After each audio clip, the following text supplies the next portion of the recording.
You know, the uncertainty stage, because you heard about the attraction stage and the challenges that are there, but the uncertainty stage is when you get to a place where you thought you were and you realize that you're not.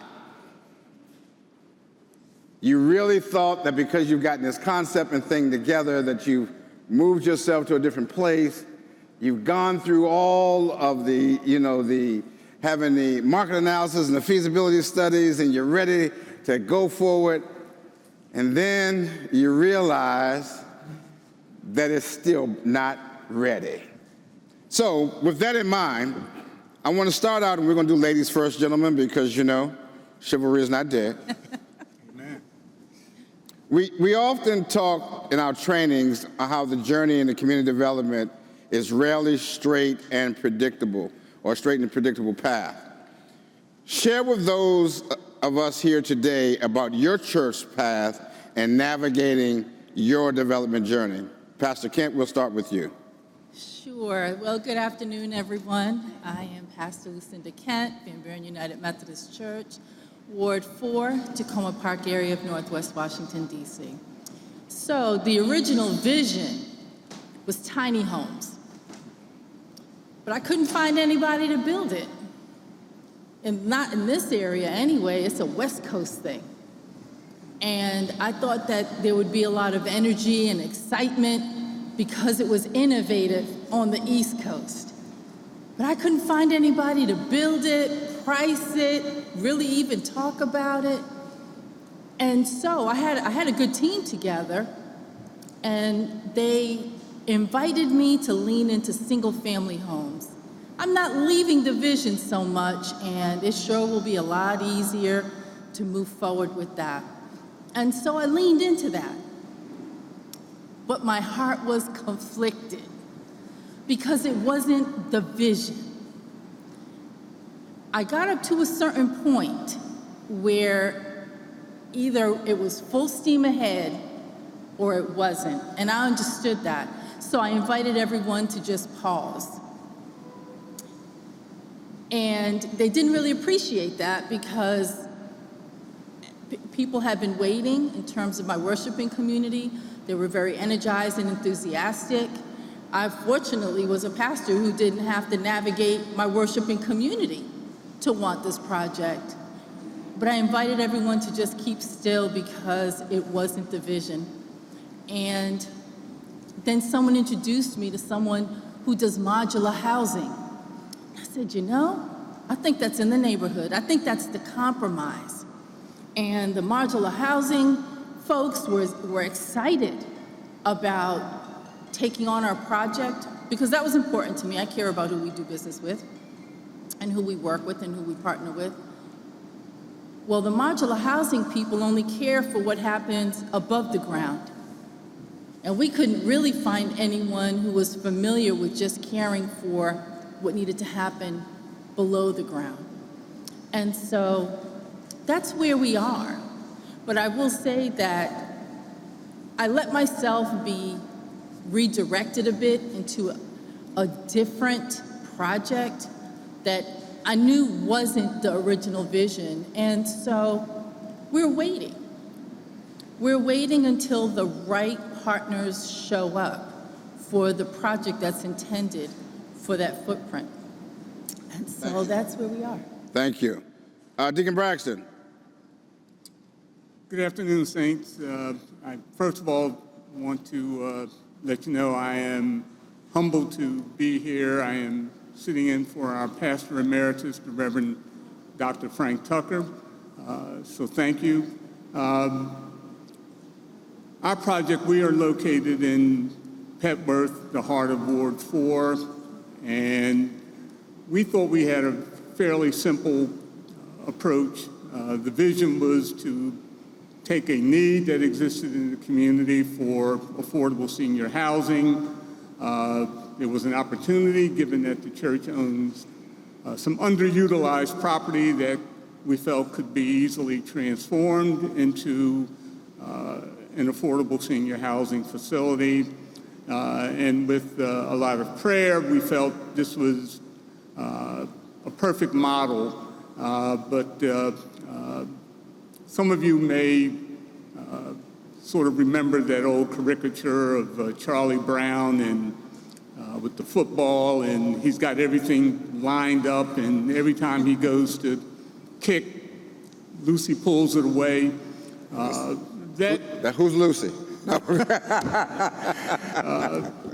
That construct sort of personifies our experience. It's sort of a moving goalpost at times, and quite frankly, we knew going into it, we had been reminded quite often by the folks from Enterprise and others that this is a course that can be long and difficult and fraught with all kinds of sand traps, that it's not a sprint, that it's a marathon, but yet and still you prepare yourself as best you can, but it still becomes a scenario like continuously peeling back layers of an onion that just seems to never end. And so for us, it's been a lot of 2 steps forward, 1 back, 3 steps forward, 4 back, and that's kind of been the uncertainty that we've had to deal with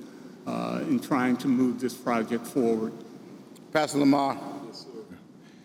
Well, first, I'd like to say, in the words of the great spiritual writer, Sister Joan Chittister, that the beginning of the spiritual life is gratitude. So I want to express tremendous gratitude to Enterprise's partners for this tremendous work. This is womb work, and we are midwives together, helping to bring into the world dreams that will make this community what it ought to be. I want to begin by saying that this has been an effort of communal discernment. I just want to ask Mr. Charles Brees to stand. Mr. Charles Brees has been really, for our team, the quarterback. And so we had an initial vision that we shared with Reverend Williams and the team to build on top of our facilities. Our church was completed in 1887. It's the longest continuously owned parcel of property by persons of African descent in the District of Columbia.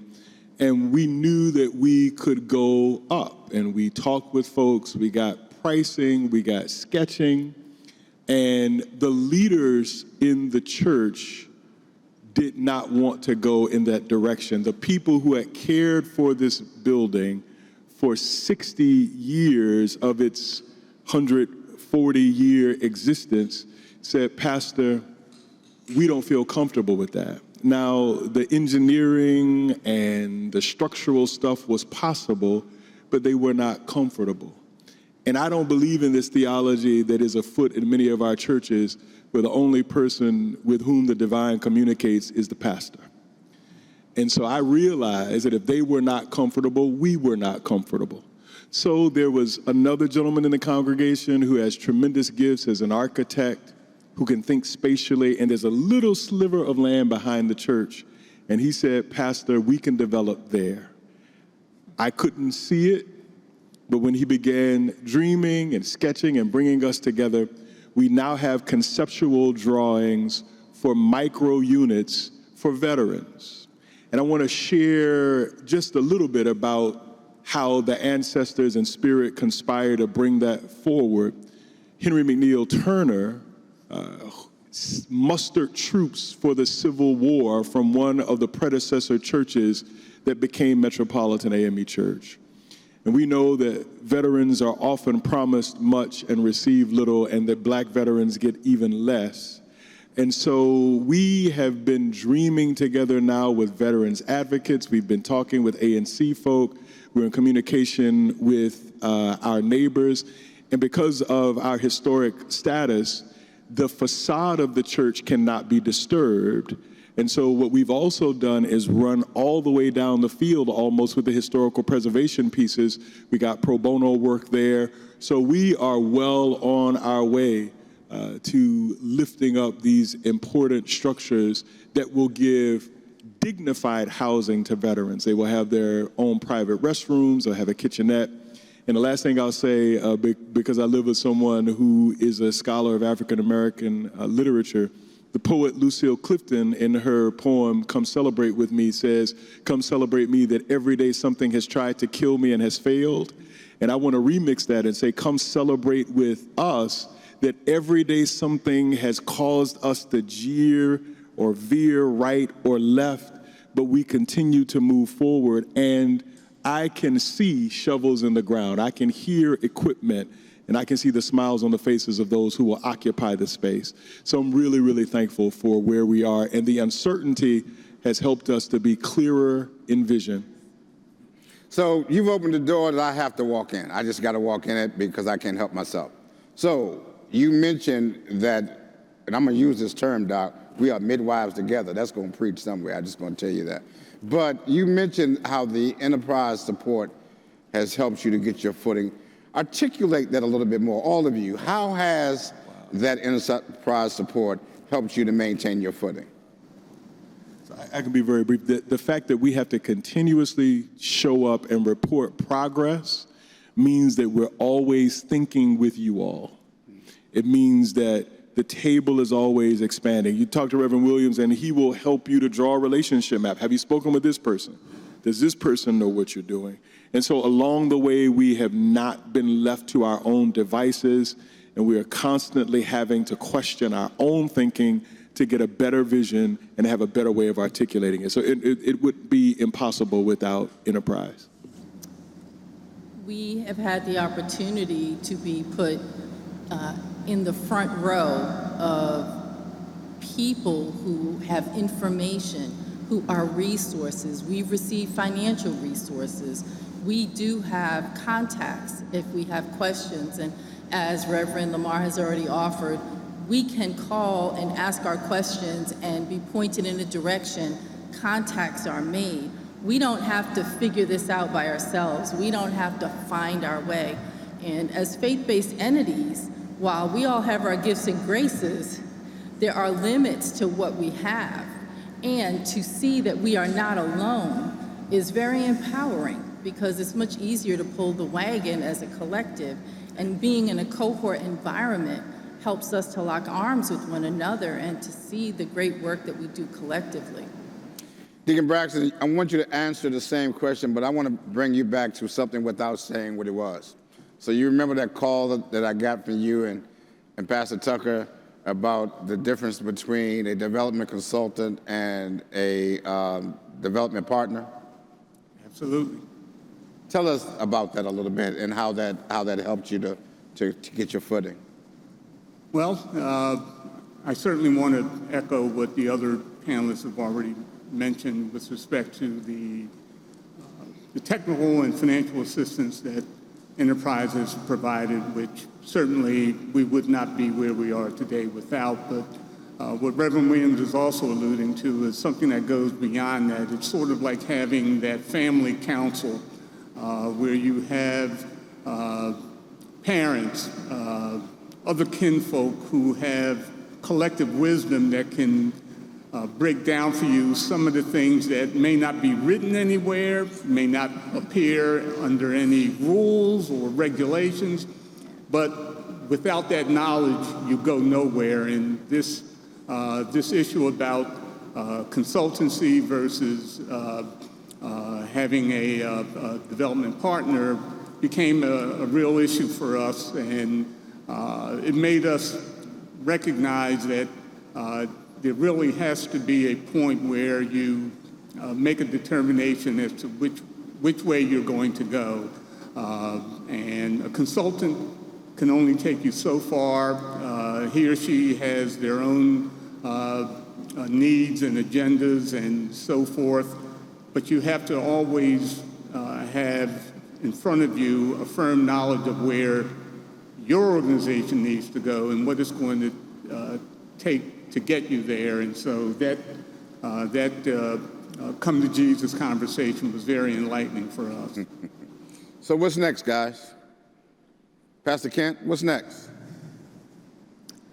Well, I've let the conversation be still for a minute, and I'll be rounding the troops on the other side of Resurrection Sunday, and we'll continue to kick the can forward.